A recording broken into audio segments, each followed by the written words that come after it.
Welcome to Talking Beats with me, Daniel Lalchuk. If you like what you hear, I'd love you to give us a 5-star rating on Apple or Spotify. Write a review, and if you're so inclined, tell a friend or family member.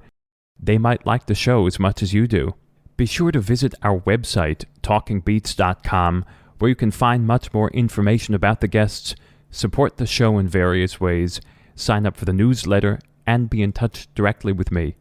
As always, the dialogue continues on social media at Talking Beats Podcast. I'm so glad you're here with me. Now, to the conversation. On today's program, news personality Stephen Sackur. He's known to audiences around the world as the presenter of HARDtalk, the flagship current affairs interview program from the BBC World News.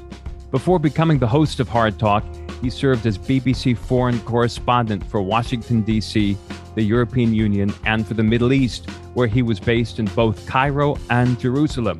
He was the first correspondent to break the story of the mass killing on the Basra road out of Kuwait City, marking the end of the Gulf War. He traveled back to Iraq just after the downfall of Saddam Hussein and filed the first television reports on Iraq's mass graves. In his interviews with leading politicians, such as Hugo Chavez, Shimon Peres, and George W. Bush, he pushes guests, left, right, and center, to get to the heart of the matter, to cut through platitudes, cliches, and sound bites, so the listening public has a fighting chance of understanding some version of the truth. But what does truth mean in our world in 2022, where many millions get their news via word of mouth or social media, where one person's fact is another's fiction? Can the tough man of British radio get through? He joins me now. I'm thrilled he's doing so. Stephen Sackur, welcome. Thank you very much, Daniel. It's a pleasure to be here. So do you get through or not? Is your truth that you get to the end of 20-something minute interview on HARDtalk, is that enough? Well, I would hesitate to say that I'm all about getting to the truth. The truth is a very complicated concept, more so today perhaps than at any other point in my journalistic career. But what I hope I can do is be as rigorous in sticking to the facts as I can gather them, using the evidence that is before me to put together my best approximation of what appears to be truthful. I would hesitate to say there is such a thing as absolute truth in most of the issues which I deal in my program. But I do think that facts matter, that evidence gathering matters, and that, as you referred to earlier, in my long career, much of it has been spent not in a studio interviewing powerful people, but actually reporting on the ground about stuff that's going on around me. And ultimately, I think that is the most important duty of a journalist. It is the bearing witness. It is collecting testimony, making sense of what is going on in the world around them. And I'm as convinced as I ever was that that really matters. But you made the distinction, probably on purpose, facts versus truth. Isn't the truth some assemblage of the facts? I mean, is there at some point something undeniable about a list of facts that all added together must equal something that you can call truth? Otherwise, we're lost. Well, sometimes it does feel like we're getting lost. I mean, of course, you're right that you collect facts, and the only word that you can use to describe the assembly of facts is a truth. But think in real terms about what's happening in our world today. Just think of the COVID pandemic. You know, we have scientists telling us truths about the way the virus works and about the best way that we human beings can respond to it. But when those truths are put into the public domain, some people choose to respond to those truths with their own version of what represents reality. They say that there is an invasion of liberty in, for example, mandating mask wearing, which is more damaging than the danger of the virus itself. Who is to say that that is true or false? It's an ideological position. So we impose on facts our own narratives, our own stories, and very quickly the notion of absolute truth gets pretty complex. The COVID pandemic is a good example, I find, because obviously what we hear often is, well, the science changes, and as science changes, the facts change following the science, and hopefully that's how it works. The facts follow the science, and in doing so, in a way, there's a new truth that's sort of manufactured every day or every week of what we thought was true. For example, about washing down our grocery bags at the very beginning, we know probably is no longer true. But that's an easy example. Broadening out to the world of politics, for example, what do you think? You were on the ground, as you mentioned, where a lot of your ideals, I assume, were formed. Yeah, no, I've worked in many different countries and many different societies, some of them authoritarian, where information, frankly, is very carefully controlled and manipulated to tell a story which is all about empowering dictators and authoritarians. I've worked in Saddam Hussein's Iraq, as you mentioned. I've worked in Putin's Russia. I've traveled and worked in China and across many different societies where, frankly, the truth doesn't get much of a look in when it comes to the official narrative. What we're talking about oftentimes is propaganda deliberately employed to enforce a control and a power. So, as a journalist, you have to be adaptable. You have to figure out how best to work in sometimes very difficult situations. And you have to be realistic that, gathering facts, getting the evidence, bearing witness is sometimes extraordinarily difficult. And, maybe this is a good opportunity for me to salute all of my journalistic colleagues who work in much more difficult environments today than I do, who do an amazing job of trying to tell some approximation of a fact-based narrative when all of the pressures around them are telling them to tell a very different story. You indeed interact with people from some countries that we could say have questionable relationships with democracy, questionable relationships, maybe questionable at best, with freedom of the press, with sort of the things we take for granted in the United States and in the UK and in a lot of Europe, for example, Hungary, for example, Hong Kong. When you interact with these people and you ask a question, in a sense, you are coming out of a mindset that you would have when you were talking to someone from your own country, and then you get a response that's so kind of ridiculous sounding. How do you go around that? If someone says, well, what you're talking about is really just a Western manufacture, Stephen, you're totally off base, and you know it to be true.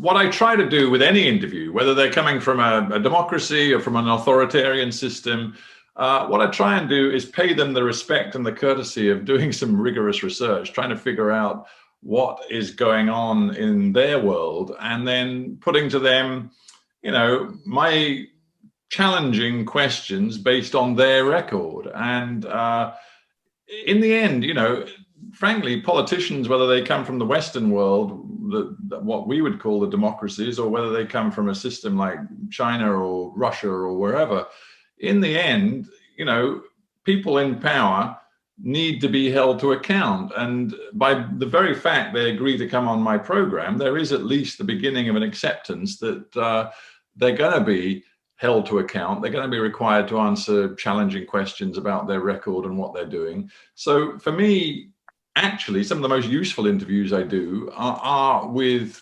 people who wield power in systems very unlike our own. And I hope my audience gets a great deal out of that.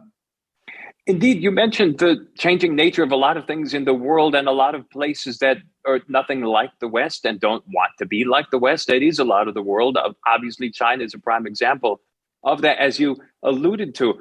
If you step back and look at what you've been doing for the past 30 years, being in journalism and being a host now, interacting with the leading politicians, we see trends of rising authoritarian regimes all over the place, everywhere from Brazil to Hungary to Turkey, everywhere else in between. What is happening here? Is this something that is surprising to you after having spent so much time reporting stories and talking about the horrors that can arise out of authoritarian strongmen gone a little too strong. Well, is it a surprise to me? I suppose in a sense, it's a depressing trend, which if you had this conversation with me in the early 1990s, I might not have expected. If you recall back then, there was a great deal, maybe you could call it hubris, but a great deal of optimism in Western capitals that somehow the free market capitalist democratic system had triumphed. The Soviet Union had collapsed. Much of Europe, which had been under the yoke of the Soviet Empire, was freed. And there were books being written talking about the end of history. And by that, I think Francis Fukuyama, who wrote that book, meant that in essence, the key ideological battle of our times had been won by the US, its allies, and free market capitalist democracy. That obviously was wrong. It was very wrong. And now what we see is that the world is fragmenting. There are many reasons why democracies are in trouble. We have rising inequality. We have deep alienation and discontent within democracies. Economic problems feed into political problems. And we see that some of the most successful, materially successful governments of recent times, and I'm thinking particularly of China, having lifted hundreds of millions of people out of poverty literally in a generation. Those systems do not work on the principles that we would recognize as democratic. So in the competition for ideas across the world and the sort of competition between systems, right now you could say that some of the advantage lies with the authoritarian trend. But having said all of that, we all as a species currently face problems, and I'm thinking of everything from short-term pandemics to the existential threat of climate change, which are raising questions about whether we can successfully operate within a world of competition, of nationalism, of strong borders and sort of fierce rivalries, or whether we humans are going to have to find ways of actually coming together. That's going to challenge both our Western approach to politics, but it's definitely going to challenge the authoritarians who do rely a great deal on a nationalist message as well. And that's why I think we're at a very interesting moment in global politics. I'd be curious to hear about your transition from sort of working in the field, being a foreign correspondent for the BBC and various outposts around the world, to being in the studio talking to people. Well, why did you feel you wanted to sit down and have these conversations versus being on the ground, being in sort of the front lines on the firing squad, as it were? Well, I can tell you, being fired at is no fun after a while. So I've done a bit of it. It does tire after a little while. As long as you're still alive, you might then begin to reflect on how long you want to take the risk. It's a figure of speech, but for you, I suppose, there's a realistic element, yeah? Absolutely. For some of us, particularly people who spend a lot of time covering conflict in the Middle East and going to countries, from Democratic Republic of Congo to Yemen to covering drug wars in Honduras, there are very real risks involved, which you have to take seriously. But, in some ways, Daniel, the answer to your question is quite a practical one. I started out as a foreign correspondent covering the Middle East in my late 20s, having just gotten married, actually. And so my wife and I traveled the world together. In the course of those travels, we had 3 kids. The 3 kids grew up, needed sort of, I think, a sense of place and of being rooted somewhere. So the idea of moving, as we were doing every 4 or 5 years, from Washington, D.C. to Jerusalem to Brussels, this became a little more difficult to handle as the family grew up. So by the time I got around to my early 40s, I was beginning to think, maybe the foreign correspondent frontline reporting gig is, more of a young person's game. And also, it was serendipity too. There was a show, that had been going for a few years on the BBC called HARDtalk, which was an international affairs interview show The guy hosting it was leaving. They tried out a few people. They asked me if I wanted to try out, and they kind of tickled my ego that I could have a go at it. And as luck would have it, I quite enjoyed doing it, and it seemed to work quite well. And I thought, hey, I could probably do this. But I would say, my message to the people who then hired me to do HARDtalk was always, I want to do this show, but I don't want to do it always bound to be in the studio. So I've made a real point through the last, 15 years or so that I've been doing the show of taking it on the road.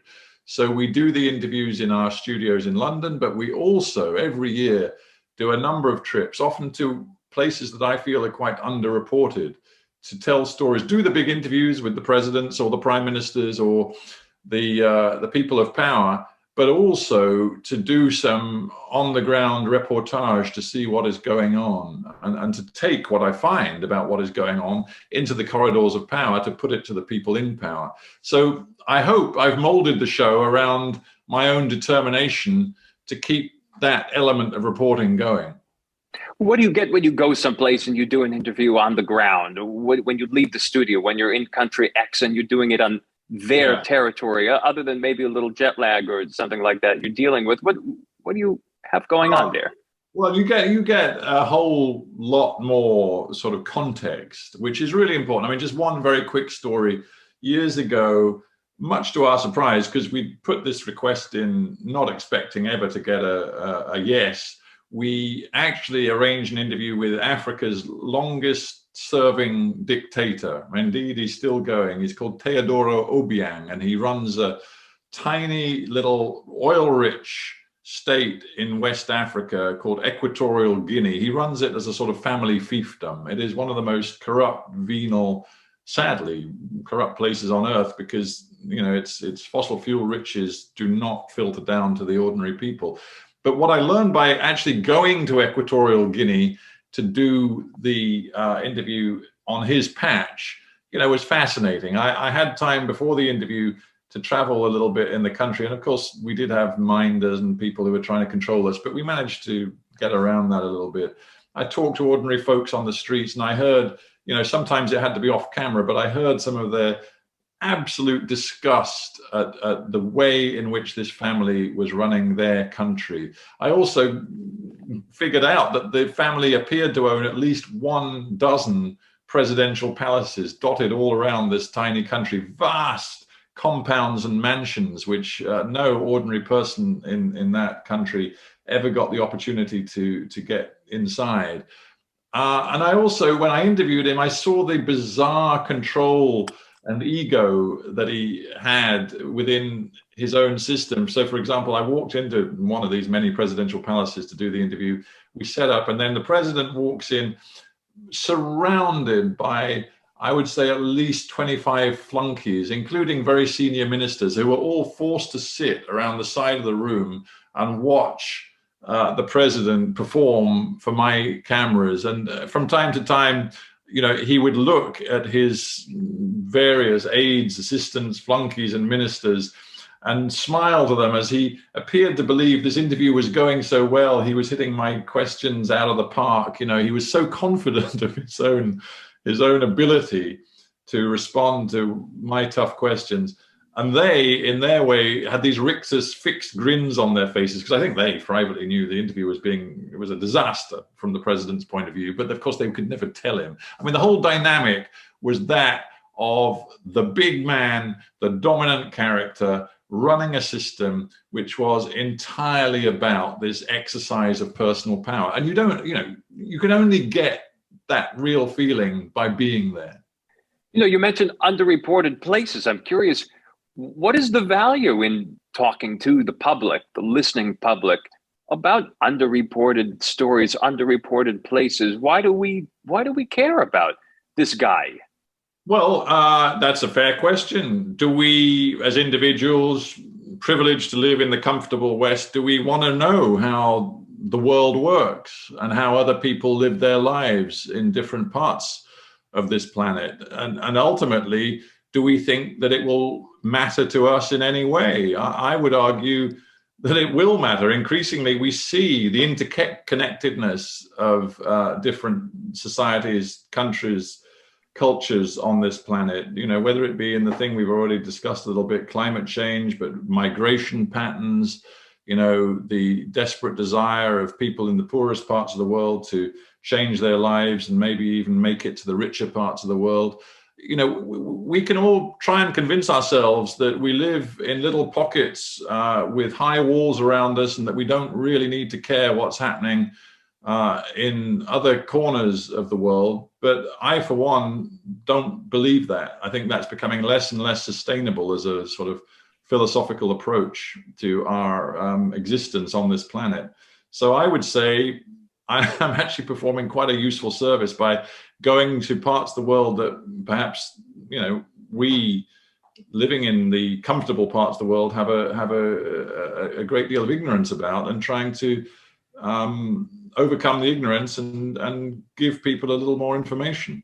It may seem like a silly question, but I wonder, how do you even hear about these small parts of the world? I mean, in the sense, you could basically just spin the globe and say, I know nothing about that place. I'd like to learn something. I mean, how does something even come up? Yeah. Yeah. Well, you of course, there are people doing great journalism, telling stories from different parts of the world, if only you choose to look. I mean, you're talking to me from the United States. The US has always seen Central America as its backyard, so in some ways you would expect the US to have a real interest in what's happening in Central America. But when I went to Honduras a few years ago, I was drawn to these stories of horrible, shocking levels of violence in some of Honduras's towns and cities, making some of them, have the highest homicide rates pretty much in the world.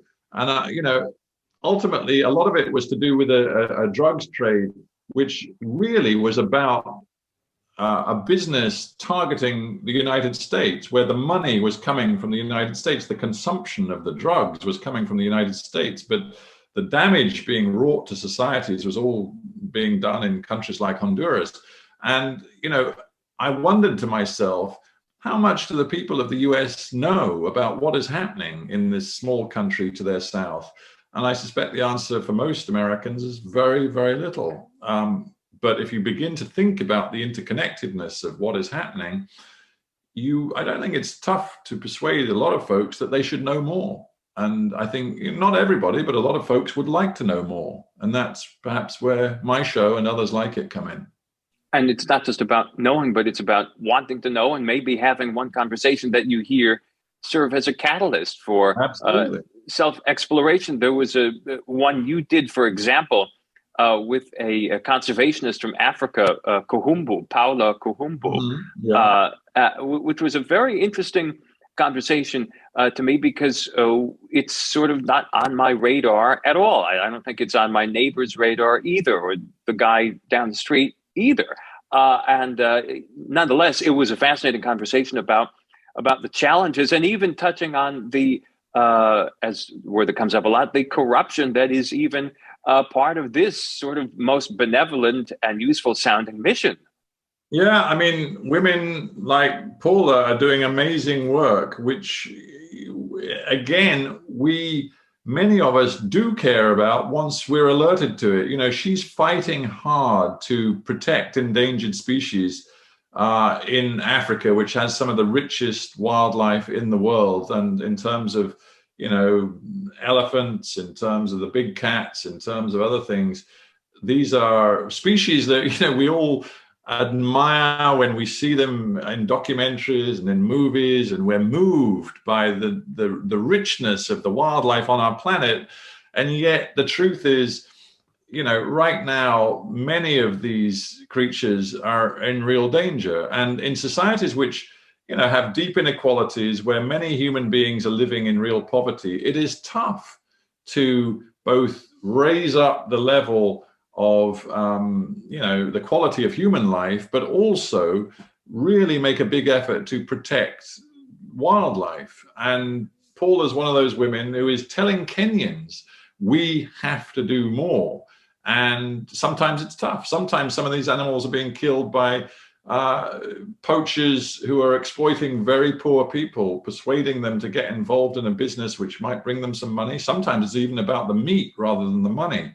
And to break that cycle and to protect these animals is very tough, but people are doing it. And those are fantastic stories to tell. And if people in the US or the UK or elsewhere listen to these stories, it may be that some of them will think, you know what, in one way or another, I want to get involved in helping this effort. And there are different ways people can help.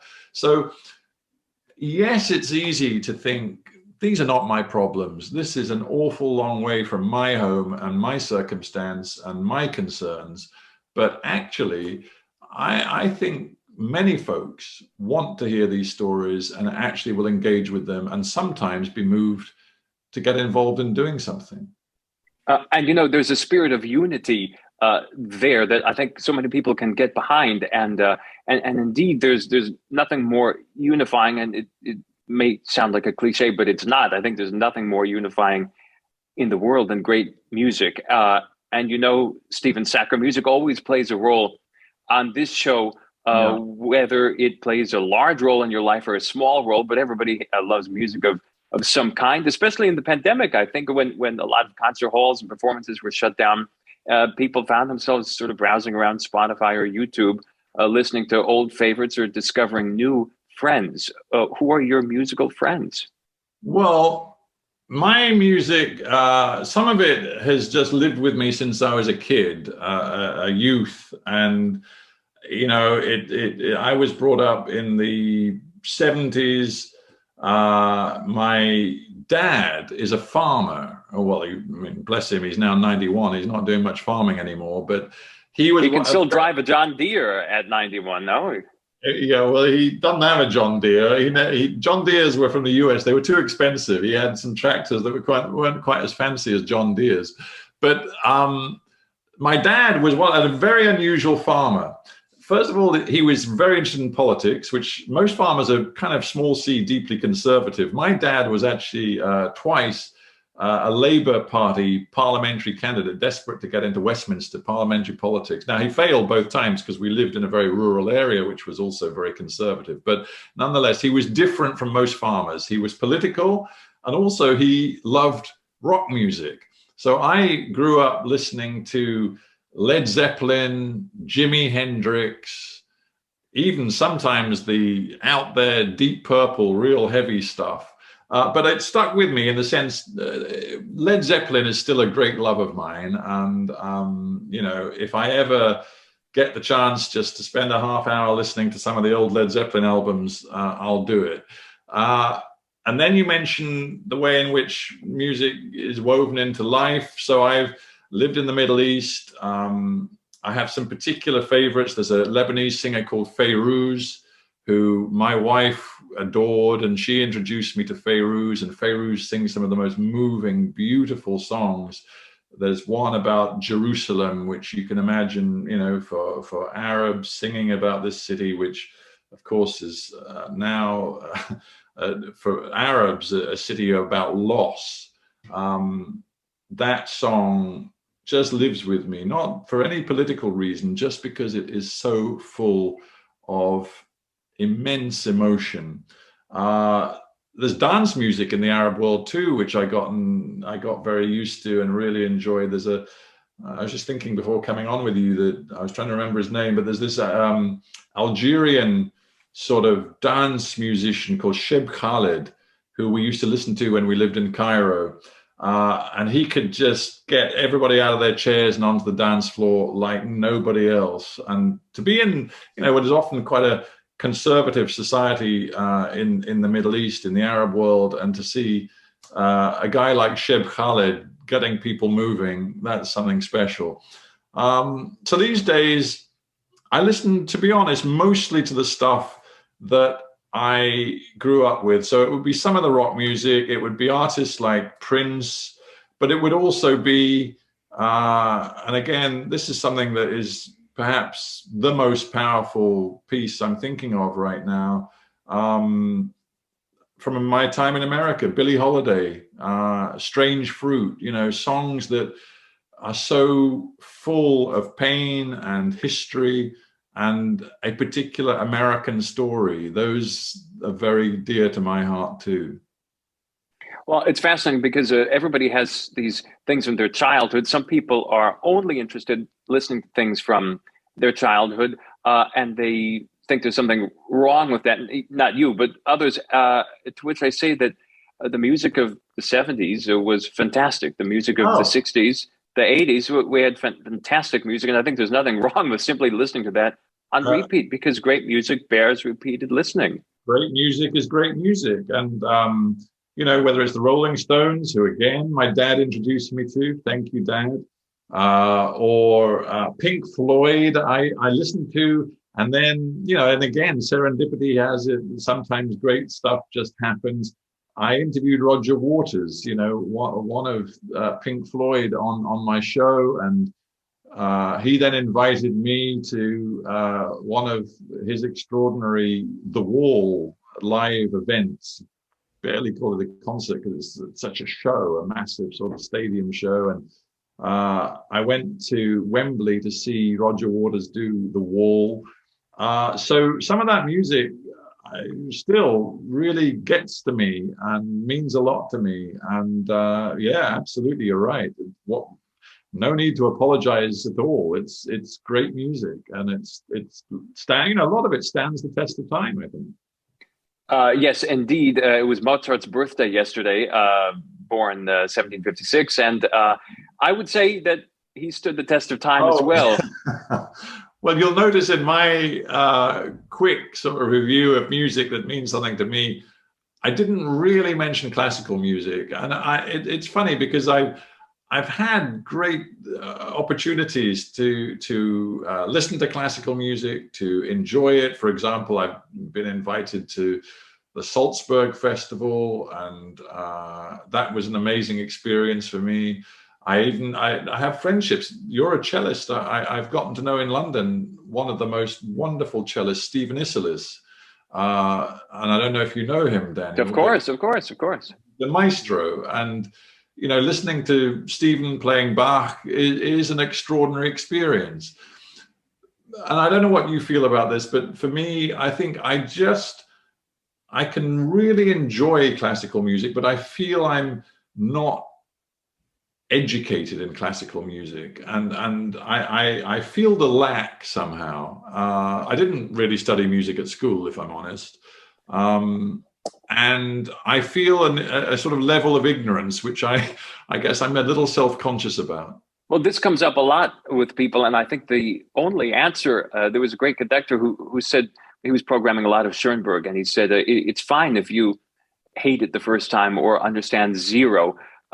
You go back and you listen again. And I think it's the same way with anybody and any piece of music, that the only thing that matters is that you sit down and you have open ears and an open heart, and you can listen to it. And what it means to you today could be something totally different than what it means to you tomorrow. And I think that's part of the beauty of music, that no matter how, quote, educated or uneducated you are about music, it has a universality that rises beyond your education. It supersedes that so clearly and so easily. The message of Beethoven 9, people are in tears who have never heard music in their lives before when they hear Beethoven 9, and it speaks to them in a way that having a degree or having studied music might not even matter, might not even have an impact on the emotional resonance of the music. And I think that's what I always tell people, is just to come and listen, and what you take away from it is your own experience. And that's what I think what the great composers wanted.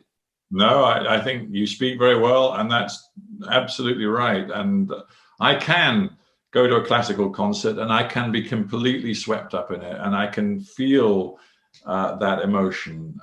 I then come out, that's where my insecurity or my self-consciousness lies, that I can come out and I can feel, well, how would I describe that? And if people are saying, oh my God, that particular performance was exquisite in this way or that way, and then I'm struggling because I'm thinking, well, but frankly, it all just sounded brilliant, but in what way brilliant? And how would it compare with a slightly less brilliant rendition of the same piece? And then I'm sort of spinning in my head thinking, oh my God, I don't really have much to say on this. Well, the details, it's all the great performance, as you know, is just a summary of so many wonderful details that were executed so artfully that you don't even know. And that's I think the beauty of it, is that there is a translation from musician to audience member to listener, and so many things go right that it somehow has an elegance and a turn of phrase that doesn't even leave you wondering, why was that so great? You just know it was wonderful. Yeah, and that's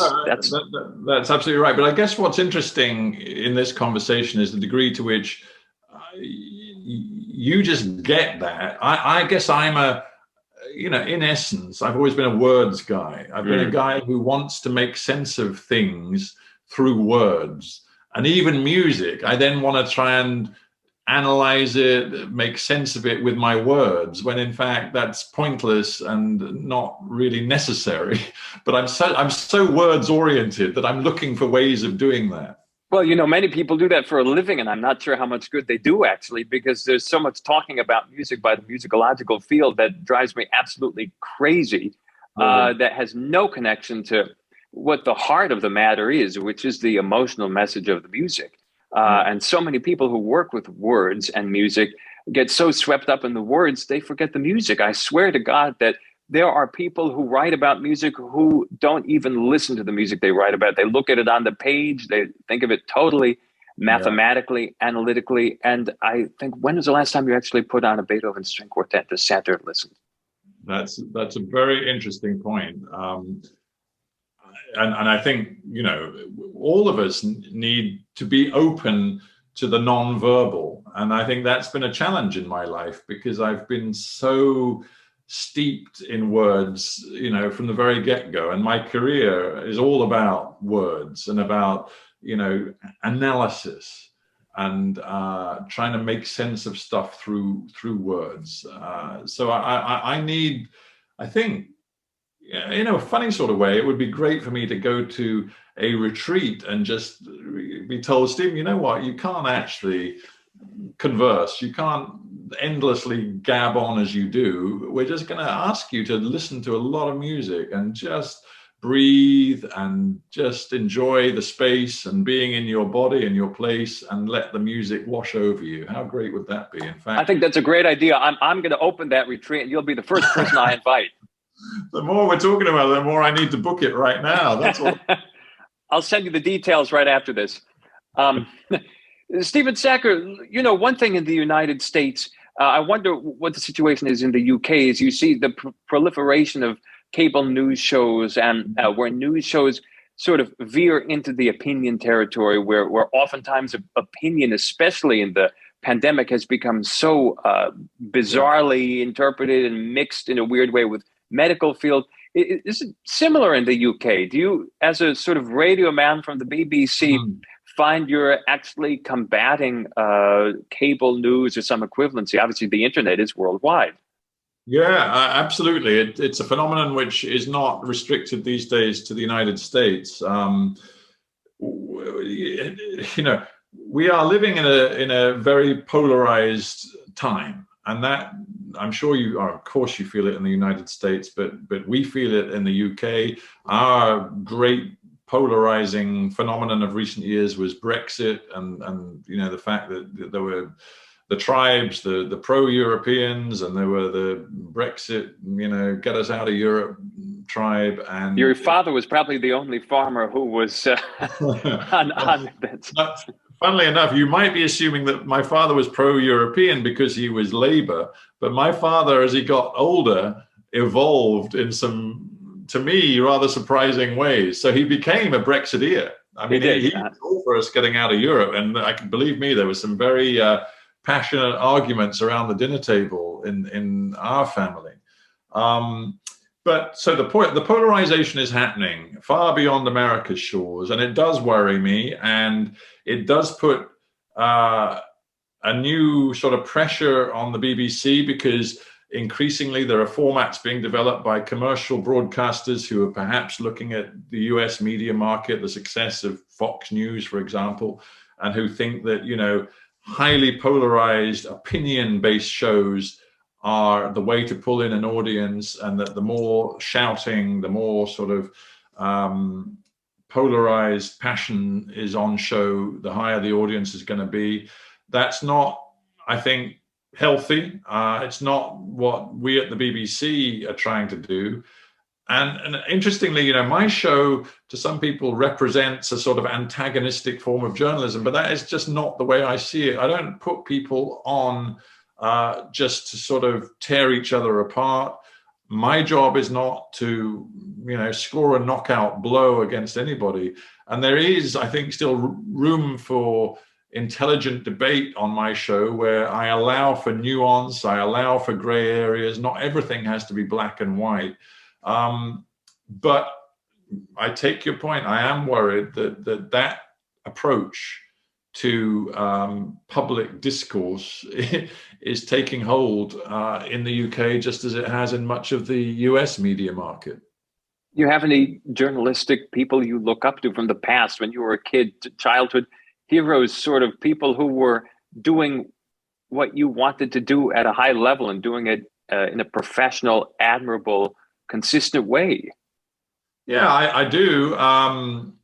You might remember the name of Alistair Cook, who became very famous in the US. I think he used to present dramas on PBS TV with this sort of distinguished sort of quasi-English accent. Alistair Cook originally was a journalist on the Manchester Guardian who went to the US and reported, wonderful reporting for decades about US politics. He would write one 15-minute dispatch every Sunday that as a kid I would listen to on BBC Radio, summing up one particular feature of American culture or political life in a beautifully delivered 15-minute segment every Sunday morning. So Alistair Cook had a big impact upon me when I was growing up and made me particularly interested in the US, because I then went on to study US history. I had a year at Harvard studying history, and then, of course, covered US politics in Washington, D.C. So that was a big influence on me. There was another reporter, a British guy, who reported from Vietnam, from some of the Middle East conflicts, who was, to me, one of the greatest newspaper reporters of all time, a guy called James Cameron. And I don't know in the States whether he became well known, but in the UK, he was a brilliant foreign correspondent. And again, as a young mind, reading James Cameron's dispatches from front lines around the world, that led me to this desire I developed quite early on, probably by my early to mid-teens, that I wanted to be a journalist and I wanted to travel the world and tell stories like he did. I'm curious. We're at the beginning of a new year, 2022. What are you looking forward to talking about this year? What kind of topics are, obviously some things are unavoidable, okay, but are there things that you're looking forward to learning about yourself, to have the job that you have, do it well? Curiosity has to be the number one qualification. Oh, for sure. I'm nosy and I'm curious. And, there are interesting trends I want to understand, which I'm not quite sure I understand. And actually, it involves, a lot of conversation with my own kids who are now grown up. They're young adults in their 20s. I'm interested to better understand the way in which gender and sex is viewed in a different way across different generations. I have these conversations a lot with my children, and I feel that that's something that I want to learn more about this year. And it can get stuck in a very sort of polarizing debate about how we treat transgender people and what sort of rights we give. And I don't want it to be a polarized conversation. I just I want to learn and I want to hear different people's experience, and I want to understand what it means for young people to feel much more sort of fluid than I was ever led to believe was possible when it came to identity, sense of self, sense of sexuality. I find all this stuff fascinating. So that just to give you one area of life where I want to do some learning and some study. Where in the world do you like talking about the most? Was there part of the globe that you just can't get enough of? Just can't get enough of. Well, there are certain places that are very dear to my heart. The Middle East, in all of its, difficult, complex realities, is very dear to my heart. I've lived in Israel, had an amazing 3-year experience living in Israel. I've lived in the Arab world in Cairo. I so fervently and passionately wish that the various different conflicts in the Middle East could find a path to resolution. I say that not feeling very optimistic that any of them can, whether we're talking, Israel, Palestine, or whether we're talking about what's happening in Syria or Yemen. There is so much sadness and suffering still. And I would fervently like that to begin to change, not least because I have family connections and my kids have a heritage that is part UK and part Arab, because their mum is half Lebanese, half Iraqi. So, that part of the world really matters to me. I have a very, very sort of special place in my heart for the US. 2 of my kids were born in Washington, so they are proud holders of US passports. I've had some of the happiest years of my life in the US, whether it be as a student or a journalist in Washington. So I hope to God that US politics can find a more positive course, a less polarized place to be in the coming year.